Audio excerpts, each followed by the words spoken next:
We will soon connect with Kate Clark, Co-Director, Afghanistan Analyst Network. Anders Fänge is here with us in Stockholm. I'll soon invite you up on stage. We will also hear from Steve Brooking, former Special Advisor to the Special Representatives of the U.S. Secretary General of the United Nations at the United Nations Assistance Missions in Afghanistan. I think that might be today's longest title. And Andreas from Brandt, Ambassador and Head of Delegation of the European Union of Afghanistan. They will be joining us in our first panel, and we will then be discussing what can be concluded of the direction of the policies and their implementations of the Taliban regime after almost 3 months in power. As we heard from Andreas, a lot of questions are very unclear. We don't really know that much as yet about the policies and about the way that the Talibans will be ruling. But this is what we will discuss, and we're looking a little bit backwards and a little bit into the future. So if you just bear with me a few more minutes, we will soon be able to start the first panel. We have here first panelist with us, and we will be joined by the 2 more online. Anders Fänge, maybe perhaps you would like to join me here on stage.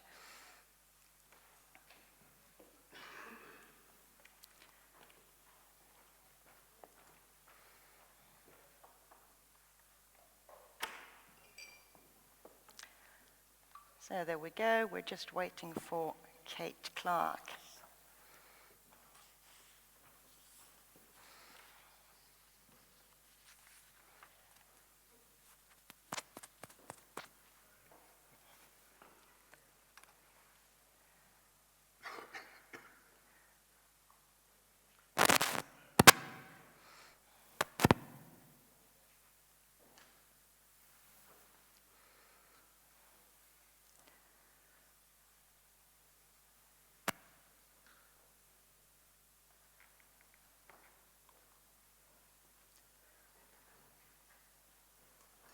Right, as soon as Kate Clark also is with us, we will start.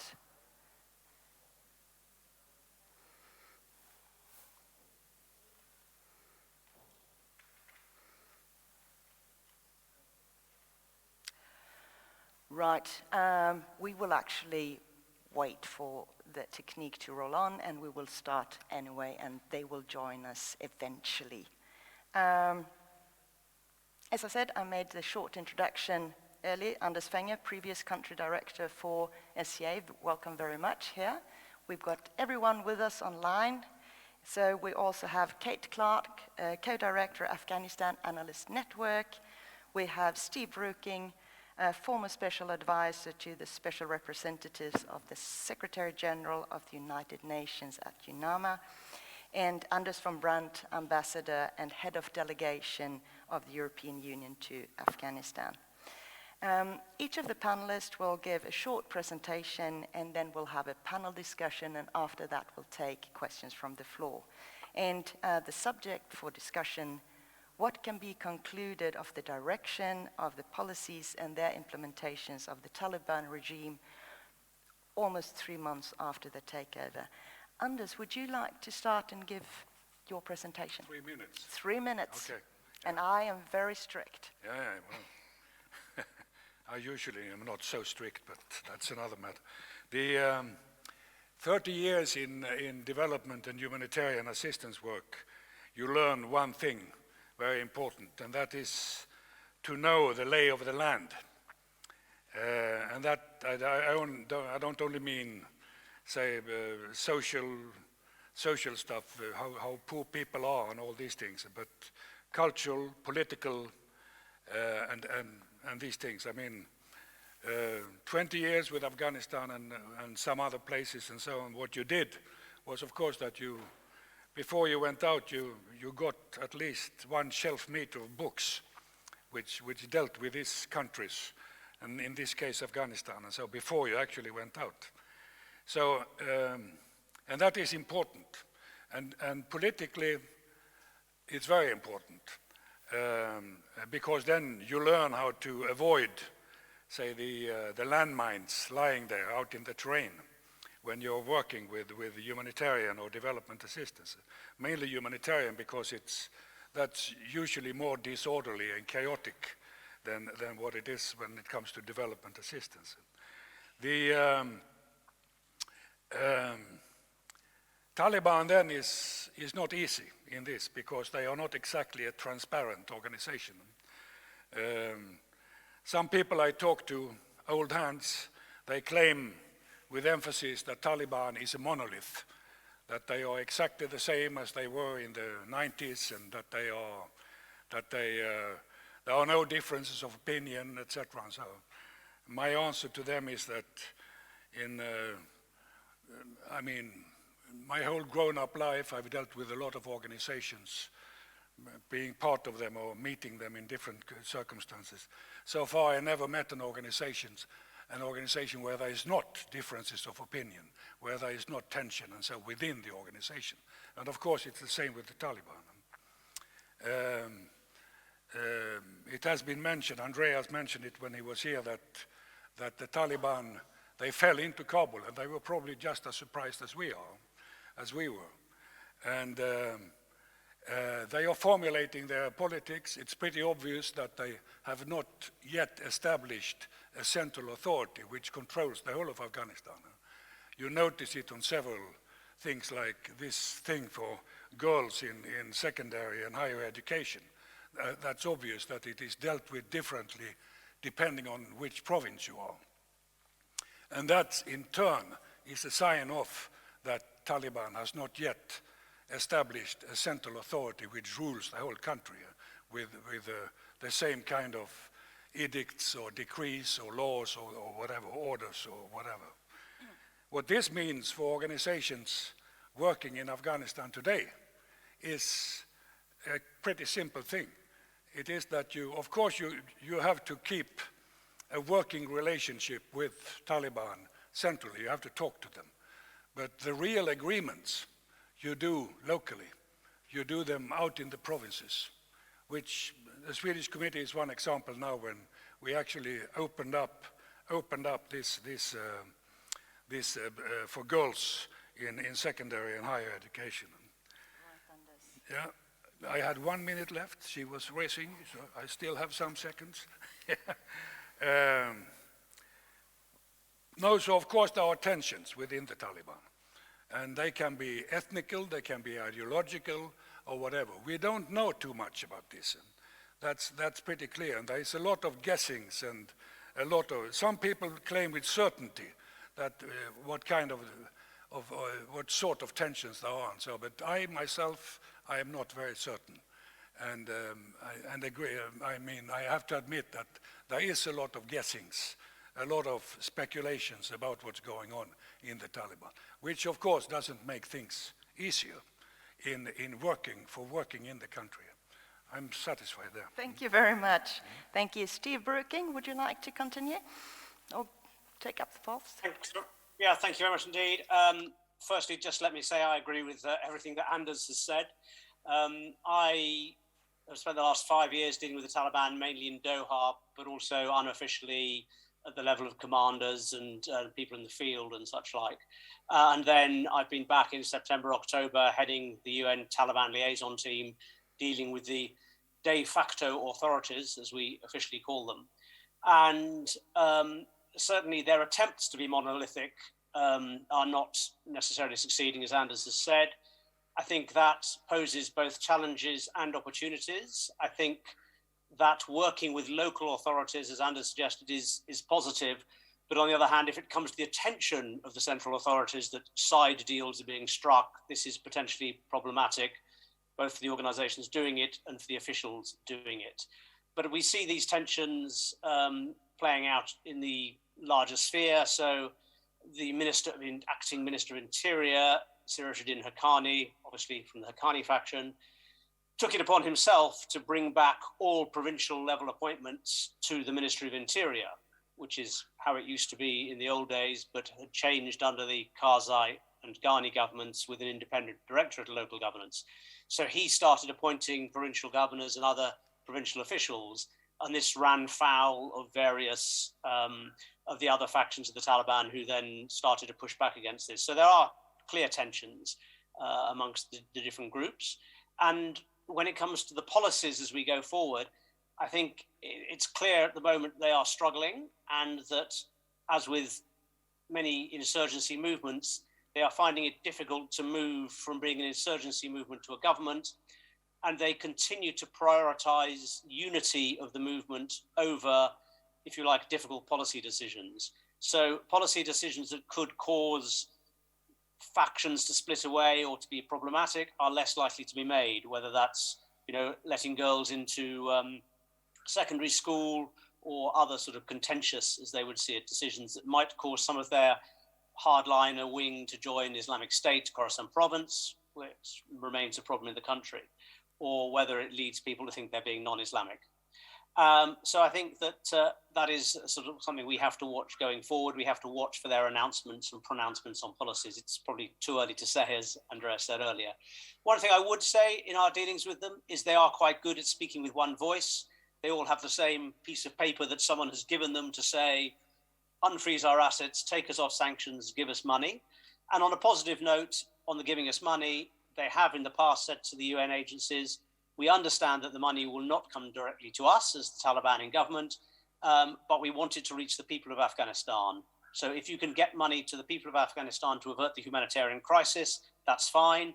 What we don't want is all the money raised in Geneva on the 13th of September to be spent on foreign jobs, foreign headquarters for NGOs, etc. So get the money to the people and we will be content. I'll leave it there. Thanks. Thank you very much. Thank you. Kate. Kate, you're muted. Yeah, hello everyone. Just lovely to be speaking to you today. I wanted to talk about the economy and the political economy. It's a disaster, as I'm sure you've all seen, with the high numbers of Afghans facing acute hunger. So we're talking about the predictions for the lean winter season, as it's called, is more than half of Afghans being in crisis or being in emergency. And this is rural and urban areas. Drought followed by economic collapse. And I would say that the Taliban had no plans for what they would do if the aid stopped, which was an entirely predictable outcome of their decision to push for military victory.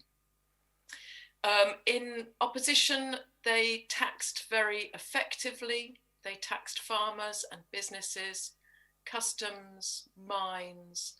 They ran protection rackets. They were probably, much better than the Republic in terms of passing the money on to the central command for redistribution.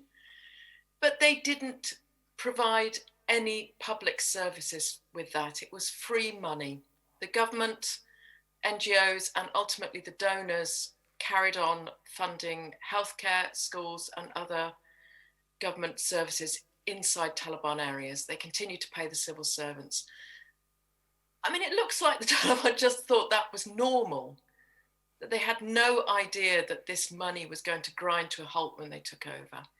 So you had aid and security sector support was 43% of GDP on the 14th of August, 50% of government of the budget, 75% of public expenditure. Overnight, most of it gone. The Taliban under sanctions as an opposition group, not a disaster for Afghanistan. In government, it's a disaster. And we see that basically, as Stephen said, they have prioritized the coherence of the movement and divvying up the spoils such as they were within the various commanders and networks. Some of the networks are very upset that they haven't got much.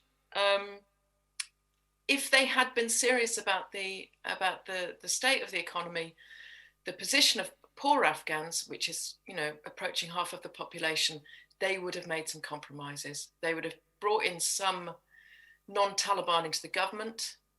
They would have just let girls' schools continue to operate women to work. They didn't have to do anything. They just had to let things go as they were. And they would have honoured the amnesty agreements that they reached with government and ANSF, and not carried out reprisal killings and punishment beatings.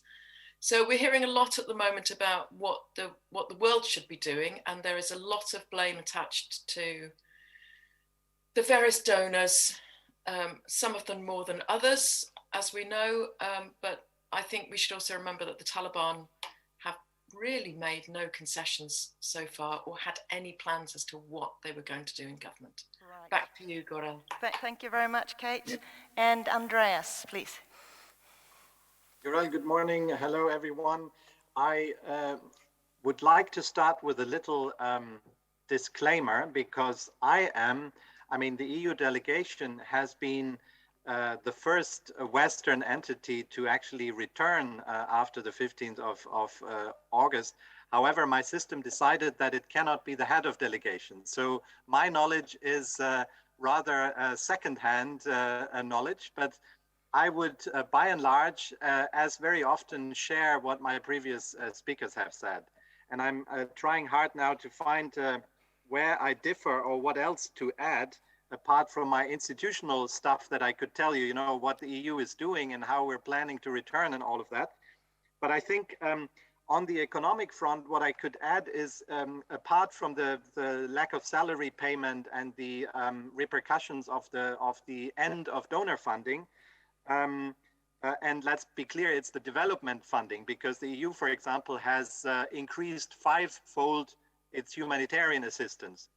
But we have been providing humanitarian assistance throughout the 20 years, even and mostly in Taliban areas. So that is nothing new, only the amount is much larger. But back to the development, which is also frozen for the time being, at least we are trying now to look into basic services, what we call the Nexus or Humanitarian Plus. But a lot of questions are unanswered. And what I wanted to say is, in addition to this problem of the development money, it's also the pure transmission of money. I mean, to get funding into the country, and the remittances that don't reach the country, the Hawala system, which is over stretched or is sometimes not even working anymore. And I would also add the anxiety, the general fear factor, which played a role on the 15th. Yes? No, you 1 minute left. One okay, minute left. sorry. Sure. Played its role on the 15th of August, but continues to play a role because people stop trading, people stop investing, and so that adds to the gloomy situation. And what we are also hearing and seeing in the economic sphere is a return of a certain degree of nepotism and corruption. And I would agree that there are no real policies. I mean, you can say there is maybe a laissez-faire economy style. Now they are talking about lowering some custom duties, lowering taxes, but then you are very much concerned about the minimal tax base, which we have been concerned anyways all those years. So I leave it at that for the moment. Thank you very much. Thank you all for your contribution. So lots of uncertainties, no real policies, economic in collapse, and I would like to start by asking you, yet we know very little, but in what sector of society do you feel that the Taliban takeover so far has made its strongest impact? And I would like to start with you, Kate. End to the war, end to the conflict. I mean, we can't overestimate just how wonderful that is. And I know it's not perfect, that there's still the ISKP Taliban conflict, but in general, Afghanistan is now at peace. And for certain places, that is very, very important, places that were suffering from night raids and US and Afghan airstrikes in particular. Having said that, it depends on who you are as to what you think about the Taliban government. In some places, it's your cousins and brothers in charge. In other places, it's an occupying army. And it's an occupying army that's not behaved very well, that has immediately, that districts were taken over, launched taxation. So taxation on the harvest, livestock, businesses. And remember this in a time of drought. In some places, fighters were billeted on villages and villages had to feed them. And if it's a lot of fighters and it's 3 times a day, that's huge. And in some of the urban areas, of course, there's a complete culture clash. So I would say it probably depends on who you are as to how you feel about the Taliban takeover. And even in the places where there's peace, the economic horrors are still on everyone's heads. Back to you, Uriel. Right, Steve, would you like to add something to that? I would agree with everything Kate just said. I'd also say, she said, it depends who you are and therefore what you feel. Some people are obviously happy, they feel properly represented for the first time for 15 or 20 years. Others feel as they have no representation at all. If you look at the number of Hazaras, the number of Shias, the number of Tajiks in government, so to speak, at the high level, there are very few. And although at the moment, perhaps the Taliban are able to blame the social and or the economic and humanitarian ills upon the international community, certainly aspects of the withdrawal, as Andreas said, were incredibly badly handled. There will come a time when people will start to look to their own government or their own authorities to blame them. So, people will be saying, well, we're not properly represented. And as humanitarian aid gets diverted to Taliban fighters and families, as we're hearing it's doing around Kandahar and other places, people will begin to realize that this is not a government that they feel can represent them, and therefore you potentially run into further opposition and further problems down the road. Right. And Andreas? I again agree. I would probably add the ethnic dimension a bit more. It starts with the even our interpreters, who have usually been Farsi Dari interpreters, are not of great help anymore because the language is now Pashto. So there you see a very dramatic shift, and of course those that are not familiar with the language nor feel represented in the Pashtun belt, so to speak, in the Pashtun constituency, feel marginalized. And I would, of course, stress the women, even though maybe the most dramatic or the most severe action has not happened. There is still, women are on the streets. All these facts that music is still played in Kabul. So it is probably not the most dramatic thing, but as a man, it's very tough for me to say not much has changed, because I'm getting on a daily basis the voices and the concerns of women. So it's probably not the worst that has happened, but half of the population feels very different from before the 15th. Right, and of course, it goes without saying that it did not change overnight because women have suffered or have had problems were marginalized in many areas and in many spheres of Afghanistan throughout the 20 years. That is clear. Right. And Anders, what do you hear from the ground? No, it's of course, you talk to people in the city, above all Kabul, but also Mazar-e Sharif and so on. Then you get the reaction from an urban, educated middle class, which are not very fond, to say the least, of Taliban. They are very worried, and especially they are worried for their wives, for their daughters, what will happen and so on, for the future. When you talk to people out in the rural areas, it's to quite, not all, but still to quite an extent, more kind of relief that the war is that it's peace now and so on. So there are somewhat different reactions and so on. But the other way, the biggest change is, of course, what already has been talked about. That's the economy. And there was the other panelists, they were talking about the possibilities for Taliban to get revenues, or the diminishing possibilities for the Taliban to get revenues. Of course, no matter how much revenue the Taliban are able to get in from custom or from taxes or other fees and these things, and so it will never be enough. Because Afghanistan, since the 1880s, is a client state. They are depending on, Afghanistan as a state is permanently depending on foreign subsidies, foreign development assistance, etc. And so in order to have a relatively well-functioning state, or as we have seen, they can get a lot of assistance, but still you don't have a relatively well-functioning state, and so on, like the last 20 years and so on.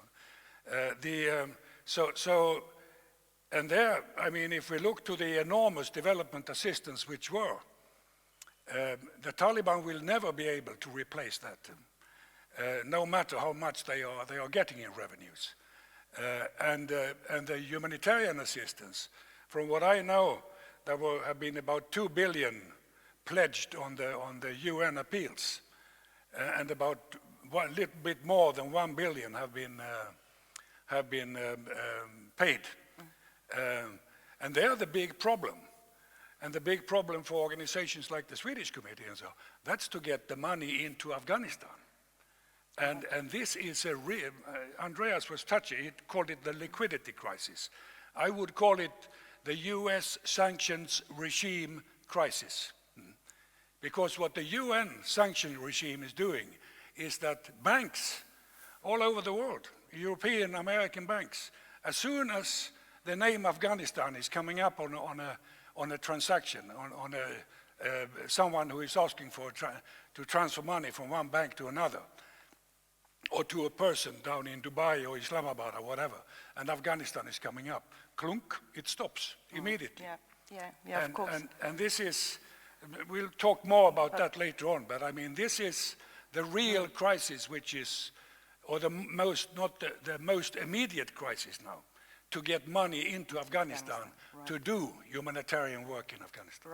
Right. If we're going to look again and stick a little bit with the direction and the policies, the implementation so far of whatever policies we hear from the Taliban, do you think that the rhetoric coming from the Taliban, does that actually match the reality that is lived on the ground by the Afghan people?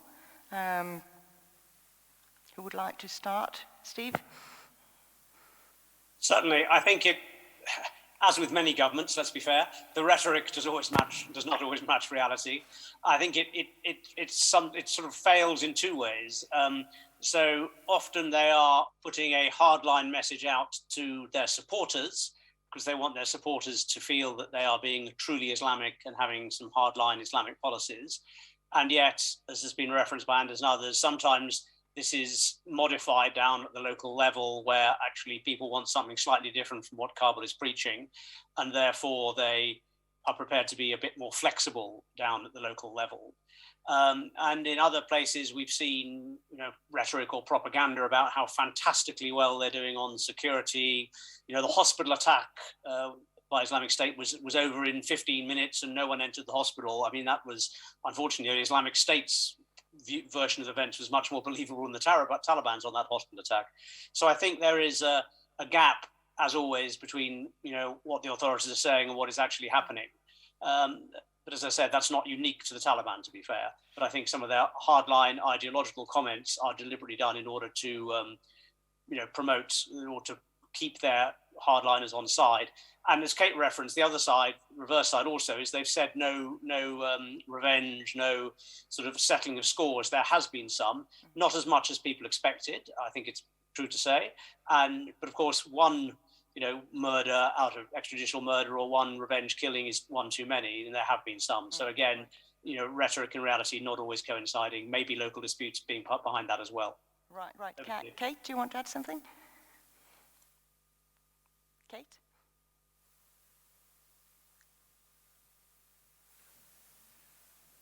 Next. So, I think with both sides leading up to the August, we kept asking them, what are your plans? With the Americans, it was what's plan B? What's plan B if the Taliban don't actually opt for the political negotiation? What will you do if they opt for a military victory? And we never got answered that question. Of course, it developed that they actually didn't have a plan B, and the plan B was just a Scarpa in the end. And with the Taliban, we've been looking at policy and plans for so long and wondering what exactly are your plans. As I said, when they were in charge of districts or had influence in districts before August the 15th, they were very much the military, there was a military priority to what they did, and there was a military flavour to everything they did. So pretty well all what would normally be civilian officials were commanders or fighters. So the tax collectors were fighters. The people in the various commissions, you might get odd judges, for example, but generally they were commanders who were seconded to civilian roles. The things that they were interested in were taxation, the fight, the courts. Those three things, I would say, were the main issues. And for people living in areas under Taliban control, there wasn't much comeback. So we'd say, you tax, what do you get back? Zero, pretty well. But what happens if you've got a problem, like you need to get your harvest in, but the Taliban want to have a military offensive? Can you get a ceasefire? Well, maybe, but you might get beaten up for asking. I mean, the normal ways of dealing with authorities were pretty restricted. So they had this extraordinary toppling of districts and toppling of provinces in July, sort of June, July, August. That it was extraordinarily rapid, sudden collapse of the Republic. It looked like a God-given victory to them. And I don't think they were not prepared for what they did on the 15th of August. What happened next? And actually, I would say, I mean, this is sort of similar to the 90s. In the 90s, they could still keep going with the war because they had the jihad, as they saw it, against their fellow Afghans in the Northern Alliance, fellow Afghans, fellow Muslims. This time, there isn't a war to keep the fighters busy. So what do you do if you're an organisation that's been completely organised for fighting, and you're suddenly in government and you don't have the means, you haven't had the plans, you haven't got the political project, you have to make things up as you go along. And some of what we're seeing is very familiar from the 1990s. I'd say the key difference is that Afghanistan has changed. Yeah, I wanted to touch on that quite a bit now with the changes that's been, and ask you, I mean, the societal changes that we've seen in the past 20 years and the fact that Afghanistan is no longer the same country as it was in the 1990s. How much do you think those changes actually influences the policies of the Taliban? Anders? Yeah, being me, I have to tell a story. In 1997, we were up in Kabul, and then we met the planning and development minister of the Taliban during the previous government. And so it was a kind of polite, we met him to introduce ourselves and be polite and these things and so. And then after some discussion there, and so then he was asked, now you being the development minister, could you please tell us what are your development plans for Afghanistan? And this little man, there was no heating, it was a winter, there was no heating, so everybody was sitting with big patous, these blankets around them and so on. And you could only see his nose coming out. And then he thought for 10, 20 seconds. And then he said, before the war started in the 1970s and so, we had these electrical buses in Kabul. And they went between the different parts of the city and so on. No pollution, very silent, people liked them a lot. It would be very good to have them back, full stop. That was his idea of development in Afghanistan. And it gives a little bit on, of course, then they are slightly more developed now, I would say. I think one of the main things where they have changed is the issue of education. Because in the 1990s, there was a decree prohibiting maktab, which is secular modern education. Already, I think Kate knows more about this. It was, I think, 2010 or 11, where they, in this Eid greeting from Mullah Umar, who probably was already dead, but nevertheless it was from him, where it said, he's saying that, writing that both religious and modern education is needed in nowadays, in our time. And that was an opening. And you can see it now that they are allowing both girls and boys, boys up to 12th grade, girls definitely up to 6th grade. I think some areas down south they might not allow girls at all, but that's more cultural, that's not political. But girls up to 6th grade, and then in some provinces girls up to 12th grade as well, and so on. So that's a big change. And then you can also see how they, when they came into Kabul in '96, they established a rule of horror. They were whipping men into the mosques. They were whipping women who showed a little piece of their leg without anything on, and so under the burqa.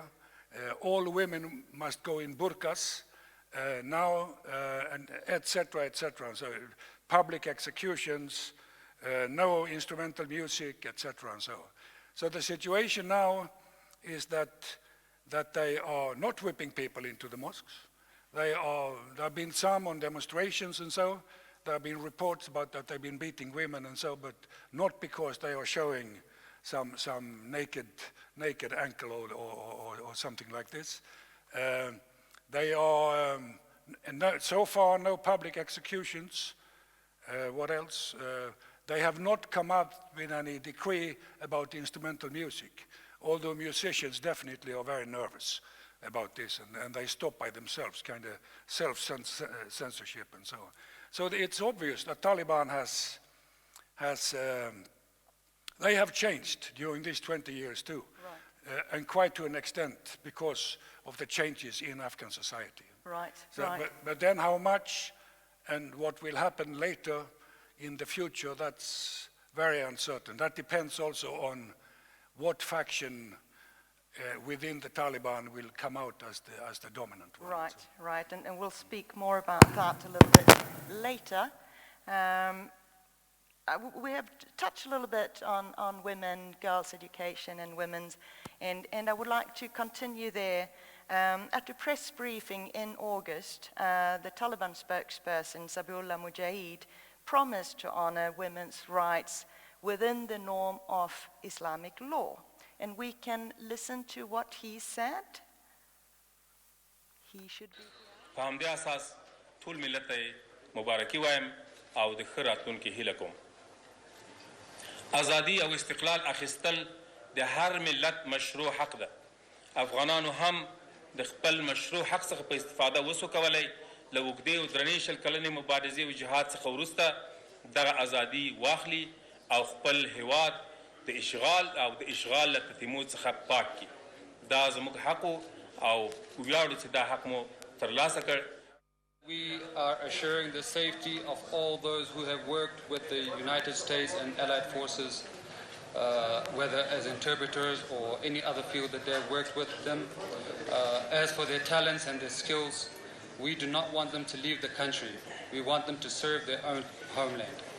Women will be afforded all their rights, whether it is in work or other activities, because women are a key part of society. And we are guaranteeing all their rights within the limits of Islam. Right, we just heard that clip. And Andreas, I would like to start with you this time. How much was this promise worth? You're muted. It's hard for me to tell. I mean, I would agree, number one, that as any other government, there is a difference between pronouncements and actual policy. And I would also say, in terms of policies, what is the most important thing is probably what has not happened yet. And I cannot predict what may happen, but it's definitely the number one policy that Anders just mentioned. I like this term about Taliban have not changed. It's rather the surrounding, it's the country, it's the society that had changed. I think there's a lot of truth to it because, I mean, if you're such a ideologically hardliner, you tend not to change your ideology, but I think the hurdles one would have to overcome to implement such ideology are just higher. And I think that's what politics is about. I mean, to establish the right hurdles or the right framework for things to somehow adapt. And I'm not naive, and I'm not super enthusiastic about what our influence may be or what the possibilities are. But I think there is some room to continue influencing that framework. And of course, even though we may all be very self-critical, there are certain things that have changed and that have also changed thanks to international intervention, not only, but also. And so I think it is simply more difficult for the Taliban to rein in as they did in the 90s, because in all respects, I mean, they know how to use the media for their own purposes, but there is still also some media left with a little bit, and of course, media doesn't dare to go against Taliban anymore, but they can at least scrutinize certain actions. And the same goes to for the very powerful women movements in Afghanistan. And one last thing, if you ask me specifically, I'm not saying this is now a great step forward or anything like that, but at least we have two pronouncements where they also changed in policy matters that women should be allowed. One is the Ministry for Rural Development, which has issued a regulation that women should be, or women have to be allowed in the humanitarian sector.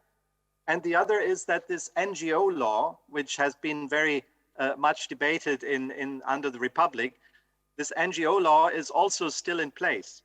So we don't know how long, and I'm not very confident that it may stay there for a long time, but at least there are hooks, there are things to build on. Right. And we have to simply continue doing it. Thank you very much.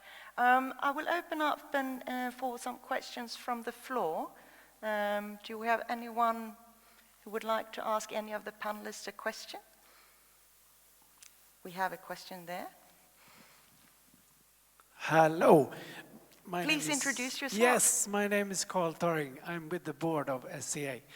I'd like to ask you, what signs do you see of Taliban ambitions to create coalitions internally in the country with the different fractions that exist there? And if they need those coalitions to continue to rule? Thank you. Thank you. And now one of you who would like to take up that thread?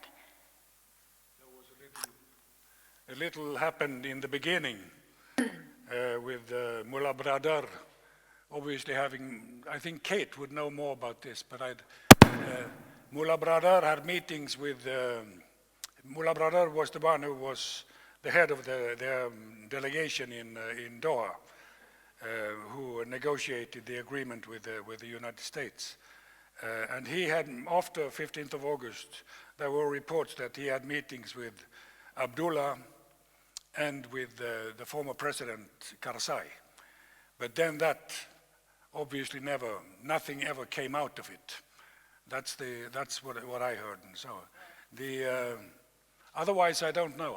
Kate might know. Yeah, Kate, do you know about any coalitions or internal coalitions that the Taliban are talking about? Kate? I mean, I think that... sorry. No, that's all right. Go ahead. I mean, I was there. There were brief talks with Dr. Abdullah and Hamid Karzai. None of them looked like... Okay. The hope was that the Taliban might anyway, therefore, be more inclusive by, off their own bat, offering jobs to people of different ethnicities, of slightly different, more technocratic backgrounds, but with the Right, we seem to have some little bit technical... Democrats and also a Hazara, there's been very little change. Right, sorry we lost you there for that, but we do have another question also coming up here. Yes?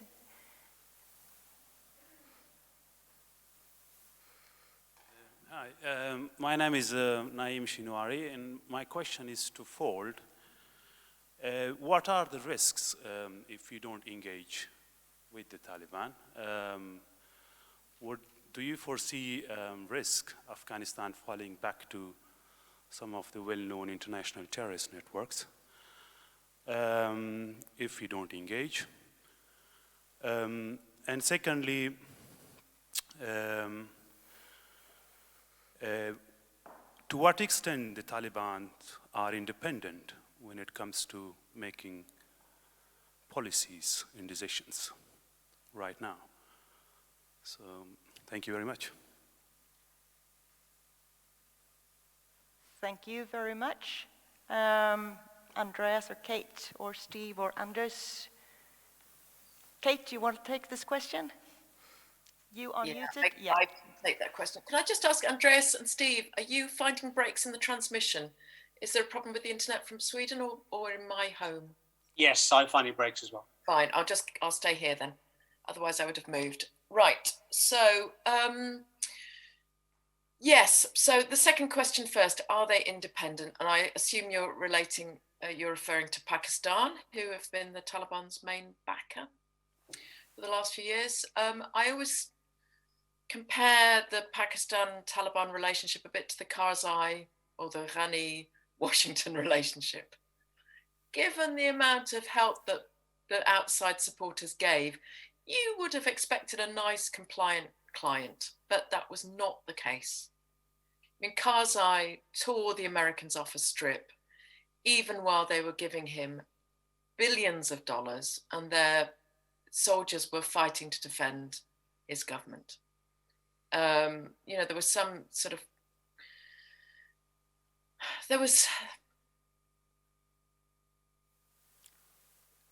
you know, the Afghans will always be somewhat independent and a bit anarchistic, and will take money or take support and still do what they want to do anyway. But there will also be influence there. And I think we saw that, for example, with for example, the formation of the administration, the Taliban government, which it looked like it needed to take the ISI boss coming to Kabul to sort of knock heads together to get that through. I wonder what the ISI is thinking now and Pakistan is thinking now. I wonder if they have any buyer's regret about what's happened. And certainly they're showing a lot of chutzpah with asking for help for all the refugees. The consequences of their action in backing the Taliban to the hilt in their decision to go for military victory. And on the first question, what was that? What are the problems with not engaging? Well, of course, you know, much as the Western powers don't like the Taliban, there are better alternatives and there are worse alternatives.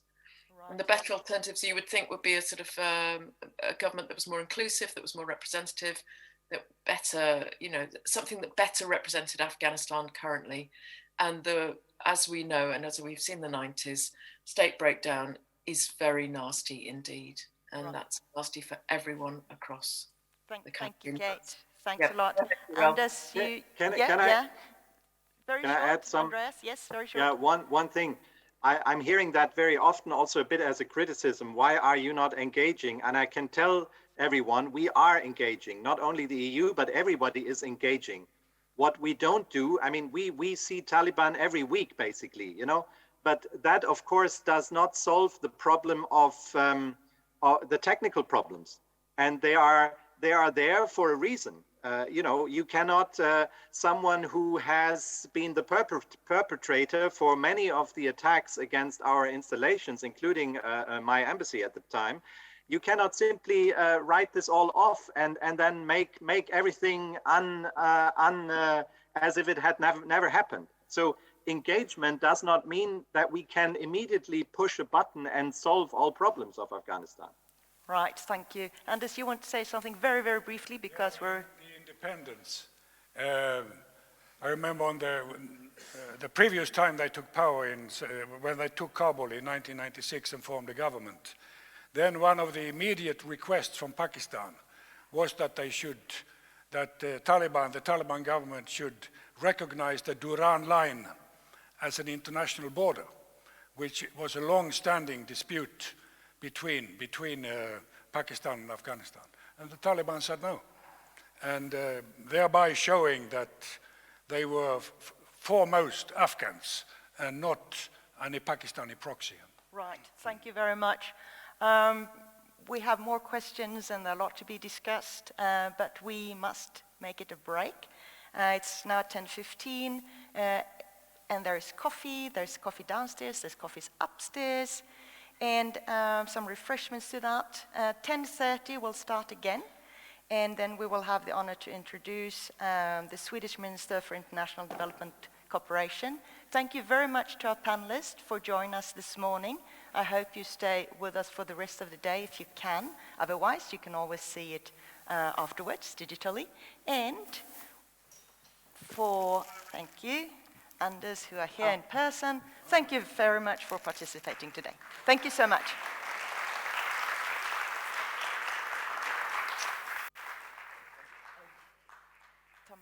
I give it to Kate. Yeah. Thanks, Ural, and thanks everyone today. That was really Thank you. Thanks. Bye-bye.